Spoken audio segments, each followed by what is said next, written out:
Okay, so I'm reading this book. Y'all know the name of the book. I've been reading it for a month. Synchronization is healing. When you have the flexibility in your life and your job to just do whatever you want whenever you want, it may be nice, but it makes it easy to use your time very selfishly. Yeah, I don't know. It's just something about the concept of synchronization at the cost of your flexibility is going to make you happier in the long run. I'm going to give you an example. I was looking at Instagram Reels, and this one said, strutting into my morning finance lecture with no underwear on and my boyfriend's clothes after choosing an extra 20 minutes of cuddling over an outfit change. So using your flexible time in a way that isn't the most productive at the end of the day is more enriching because you got to spend that quality time with your partner. Another example I saw immediately after was these two girls bestied so hard. I worked her shift with her so we could hang out for a bit. And that was literally like me and my best friend in high school. This girl also sacrificed her time that she could have been doing LeetCode Code hard problems or move with Nicole workouts. But no, she decided to go synchronize activities with her best friend at the cost of, like I just said, but the things that she could have been doing. I'm going to read some annotations that I've made from this chapter. Every gain in personal temporal freedom entails a corresponding loss in how easy it is to coordinate your time with other people's. And it goes on about how the digital nomad may be able to do lots of different things and travel lots of places, but at the end of the day, they're alone. Everything that makes it easy to be alone makes it hard to seek connections, which is, the latter is more valuable inherently. Because what is life without, like they've talked about in the previous chapters, being bad at stuff and having conflicts with people you love and having to be around other people?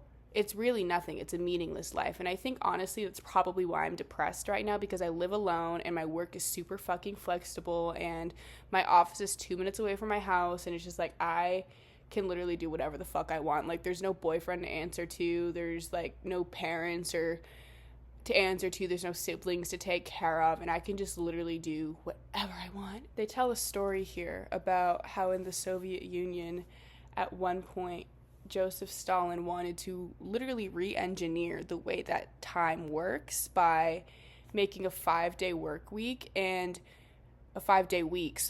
4 days out of the 5 would be the days that you work, and you would have 1 day off, but it would be coordinated in such a way that everybody has a different day off. I think there were like 4 or 5 different classifications, of which there would be 5 classifications of which day you would have off. It's a 5-day week, and they would be synchronized so that the factories could always be running, making the factories in the Soviet Union very, very productive. And although it is a shorter work week, making you like feel a little better, I don't know, less days until the next off day, a lot of people were getting a different day off than like their wives or their children or their friends, and so they would just be at home and they just like wouldn't have anywhere to go, nobody to see, and so people were unhappy. And then they have a completely different end of the spectrum, a couple paragraphs before, where I think in Sweden, they did a study. They looked at the correlation between people being administered antidepressants and the amount of people on holiday at a given time, not the amount of holiday they were given from their employer, but the amount of people on a certain day. They found that the more people that were on holiday on any given day, the less people there were being administered antidepressants, meaning that they were happier. And so, of course, it's not a direct causation, it's a correlation there, but I think it also goes with the principle of synchronization, just making people happier in general. And in my life, I don't have anything that syncs me to other people, I guess. I do at work. you know, we've got daily stand-up meetings and one-on-ones and everything, and we go to lunch at the same time. And maybe I would be happier if I took a break at the same time everybody else was taking a break. So it's just a very interesting thought there. Yeah, it's no holiday if you have to celebrate it by yourself. A lot of this has to do with, he talks in here about hoarding time, and people relate time to money all the time. I definitely hoard my money, but when I'm here in my apartment alone, cooking every day, not spending any money, it's boring. But then I am a little bit more flexible with my money, like the minute I'm seemingly inconveniencing myself by booking a last minute flight and seeing my best friend and going to dinner a million times, like I am not doing what I think is best for me in the long run, even though it's okay. But I am coordinating myself. I am like in synchronized movement with people around me that I enjoy to be around. It makes me happy. Okay, what's another one that I've got? So this one says, there is an even more visceral sense as well in which time just feels realer, more intense, more vivid, more filled with meaning when you're synchronized well with others. And this really, really made me think about having roommates.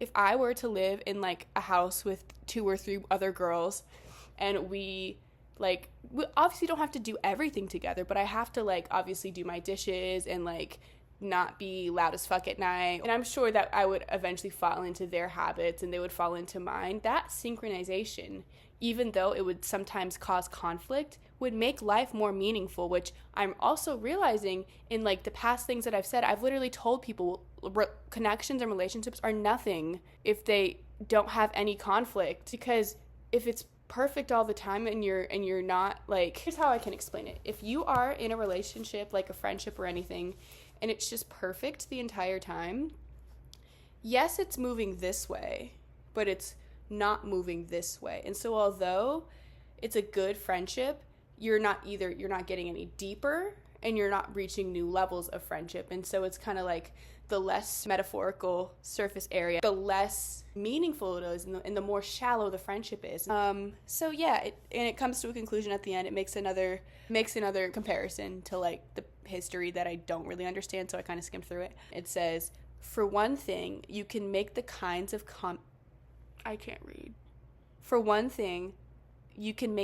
commitments that remove flexibility from your schedule in exchange for the rewards of community. I'm not really receiving any of the rewards of community in my personal life. I wonder why I'm depressed.